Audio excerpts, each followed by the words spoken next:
بسم اللہ الرحمن الرحیم۔ السلام علیکم، آپ دیکھ رہے ہیں الف نیوز اور میں ہوں آپ کے ساتھ ماجد علی۔ شامل کرتے ہیں آج کی ہیڈ لائن۔ وزیر اعظم عمران خان سے مہاتیر محمد کا رابطہ، عالمی برادری سے غزہ پر حملے رکوانے کا مطالبہ۔ امریکی صدر جو بائیڈن نے کھل کر اسرائیل کی حمایت کر دی، راکٹ حملوں کی مذمت۔ مسئلہ فلسطین، امریکہ نے سلامتی کونسل کا اعلامیہ جاری کرنے سے رکوا دیا، چین کا اظہار افسوس۔ ترک صدر رجب طیب اردوان کا ایرانی ہم منصب سے ٹیلی فونک رابطہ۔ اسرائیل نے فلسطین پر حملے بڑھا دیے۔ سمندری طوفان سے پاکستانی ساحلی پٹی کو کوئی خطرہ نہیں، محکمہ موسمیات۔ فلسطین، اقوام متحدہ نے فوری جنگ بندی کا مطالبہ کر دیا۔ سعودی عرب نے تمام سفری پابندیاں ختم کر دی، نوٹیفکیشن جاری۔ OIC نے اسرائیل کے خلاف مذمتی قرارداد منظور کر لی۔ پاکستان اور دنیا بھر کی خبروں سے باخبر رہنے کے لیے الف نیوز کو سبسکرائب کر لیں اور بیل آئیکن کو کلک کرنا نہ بھولیے گا۔ ناظرین، اپنی آرا کا اظہار کمنٹ سیکشن میں لازمی کیجیے گا۔ ہیڈ لائنز آپ نے جانی، اب بڑھتے ہیں خبروں کی تفصیلات کی طرف۔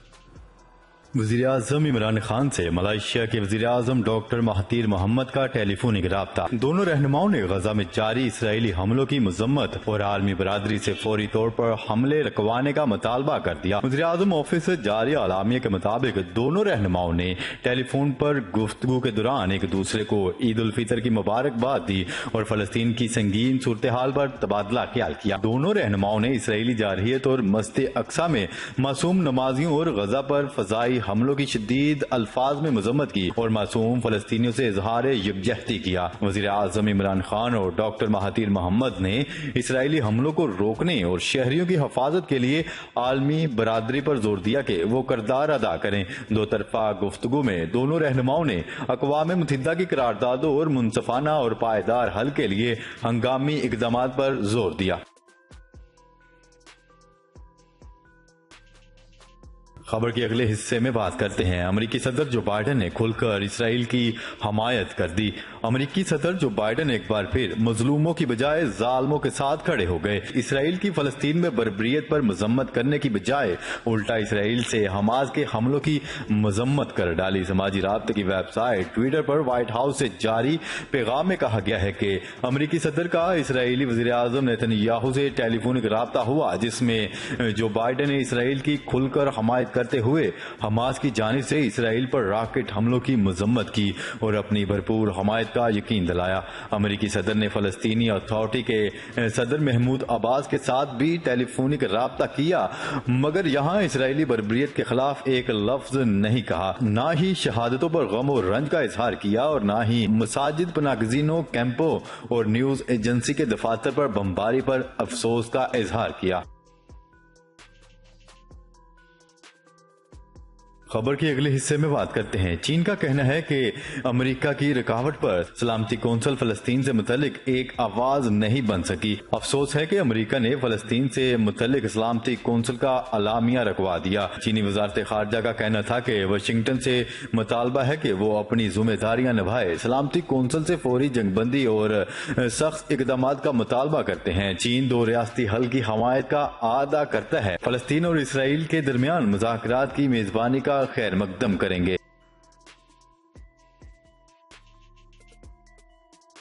خبر کے اگلے حصے میں بات کرتے ہیں۔ ترک صدر رجب طیب اردوان نے ایرانی ہم منصب حسن روحانی سے ٹیلی فونک رابطہ کیا۔ عرب میڈیا کی رپورٹ کے مطابق ترک اور ایرانی صدروں نے اسرائیلی جارحیت اور غزہ کی صورتحال پر تبادلہ خیال کیا۔ ترک صدر کے دفتر سے بات چیت کی تفصیلات جاری کر دی گئی۔ اعلامیہ کے مطابق اسرائیلی جنگی حملوں پر بین الاقوامی برادری کو اسرائیل کو مضبوط اور حوصلہ شکن سبق سکھانا چاہیے۔ ترک صدر نے کہا ہے کہ ترکی نے فلسطینیوں پر اسرائیلی جارحیت اور مظالم پر سخت ترین رد عمل دیا۔ اسرائیلی جارحیت کے خلاف عالم اسلام کا لفظی و عملی اتحاد کا مظاہرہ کرنا ناگزیر ہے۔ ایرانی صدر کا کہنا ہے کہ مسئلہ فلسطین اب بھی امت مسلمہ کا سب سے اہم مشترکہ مسئلہ ہے۔ اسرائیلی وحشیانہ حملے روکنا اور فلسطینی عوام کا دفاع وقت کی اہم ضرورت ہے۔ خبر کے اگلے حصے میں بات کرتے ہیں۔ اسرائیل نے فلسطین پر حملے بڑھا دیے جن کے سبب شہید ہونے والوں کی تعداد 200 تک پہنچ چکی ہے۔ اسرائیلی بمباری سے شہید ہونے والوں میں 58 بچے اور 34 عورتیں بھی شامل ہیں۔ عالمی خبر رساں ایجنسی کی رپورٹ کے مطابق اسرائیلی لڑاکا طیاروں نے آج صبح غزہ پر 55 فضائی حملے کیے اور شہری آبادی پر شدید بمباری کی۔ آج صبح کیے گئے حملوں کے ہدف میں فلسطینی سرزمین کے متعدد فوجی اور حفاظتی اڈے شامل تھے۔ خبر ہے کہ غزہ کے وسط میں 4 منزلہ عمارت پر بھی بمباری کی گئی۔ گزشتہ روز بھی رہائشی عمارتوں پر حملے کیے گئے جن کے نتیجے میں 42 افراد شہید ہو گئے۔ 10 مئی سے اسرائیل اور فلسطین کے درمیان کشیدگی شدت اختیار کر گئی ہے۔ ایک اندازے کے مطابق اب تک 457 افراد زخمی اور ہزاروں افراد بے گھر ہو چکے ہیں۔ خبر کے اگلے حصے میں بات کرتے ہیں۔ کراچی محکمہ موسمیات نے کہا ہے کہ سمندری طوفان سے پاکستان کی ساحلی پٹی کو کوئی خطرہ نہیں ہے۔ محکمہ موسمیات نے بحیرہ عرب میں سمندری طوفان کی تازہ ترین صورتحال جاری کرتے ہوئے کہا ہے کہ سمندری طوفان شمال کی جانب بڑھ رہا ہے اور ٹھٹہ سے 730 جبکہ کراچی سے 800 کلومیٹر کے فاصلے پر ہے۔ سمندری طوفان آج رات بھارتی شہر گجرات سے گزرے گا۔ محکمہ موسمیات کے مطابق کراچی میں آج بھی موسم گرم رہے گا اور درجہ حرارت 43 ڈگری سینٹی گریڈ تک جانے کا امکان ہے۔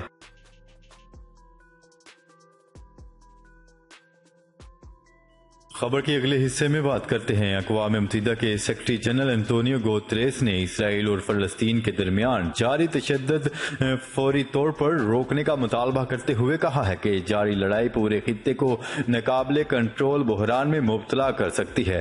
عالمی خبر رساں ایجنسی کی رپورٹ کے مطابق انتونیو گوتریس نے فلسطین کی صورتحال پر ہونے والے سلامتی کونسل کے سیشن سے افتتاحی خطاب کرتے ہوئے کہا ہے کہ لڑائی کو بند ہونا چاہیے۔ انہوں نے زور دیتے ہوئے کہا ہے کہ لڑائی کو فوری طور پر بند ہونا چاہیے۔ اقوام متحدہ کی سیکرٹری جنرل انتونیو گوتریس نے ایک ہفتے سے جاری لڑائی کو ہولناک قرار دیتے ہوئے کہا ہے کہ یہ ناقابل کنٹرول سیکیورٹی اور انسانی بحران پیدا کر سکتی ہے۔ خبر رساں ایجنسی کی رپورٹ کے مطابق انہوں نے خبردار کرتے ہوئے کہا ہے کہ یہ لڑائی نہ صرف مقبوضہ فلسطین اور اسرائیل میں بلکہ پورے خطے میں بھی تشدد کو بڑھاوا دینے کا سبب بن سکتی ہے۔ خبر کے اگلے حصے میں بات کرتے ہیں۔ سعودی عرب میں آج سے سفری پابندیاں اٹھا لی گئیں۔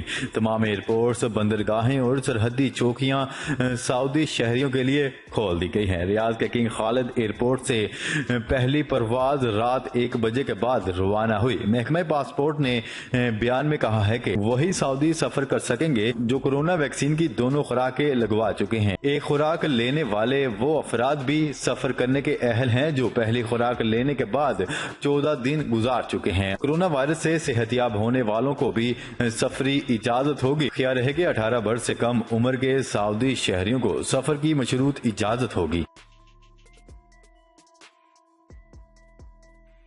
خبر کے اگلے اور آخری حصے میں بات کرتے ہیں۔ اسلامی ممالک کی سربراہی تنظیم OIC نے اسرائیل کے خلاف مذمتی قرارداد منظور کر لی۔ سعودی عرب کی درخواست پر مقبوضہ فلسطین کی صورتحال پر OIC کا ورچوئل اجلاس طلب کیا گیا۔ OIC کے اعلامیے میں کہا گیا ہے کہ مقبوضہ فلسطینی علاقوں پر اسرائیلی بربریت کی شدید مذمت کرتے ہیں۔ OIC نے مطالبہ کیا ہے کہ اسرائیل فلسطینی علاقوں پر فوری حملے بند کر دے۔ OIC کے اعلامیے میں کہا گیا ہے کہ اسرائیل مسجد اقصی سمیت تمام مقدس مقامات کی بے حرمتی بند کر دے اور سلامتی کونسل اسرائیلی بربریت روکنے کے لیے فوری اقدامات کرے۔ اس سے قبل اسلامی ممالک کی تنظیم OIC نے اسرائیلی بربریت کی شدید الفاظ میں مذمت کرتے ہوئے اسرائیلی حملوں کو بنیادی انسانی حقوق اور اخلاقیات کے خلاف اقدام قرار دیا تھا۔ اس سے پہلے سلامتی کونسل کا ہونے والا اجلاس امریکہ نے ملتوی قرار دیا تھا اور اسرائیل نے اس سے فائدہ اٹھا کر غزہ پر مزید بمباری کی اور ان حملوں سے بڑے پیمانے پر تباہی پھیلا دی۔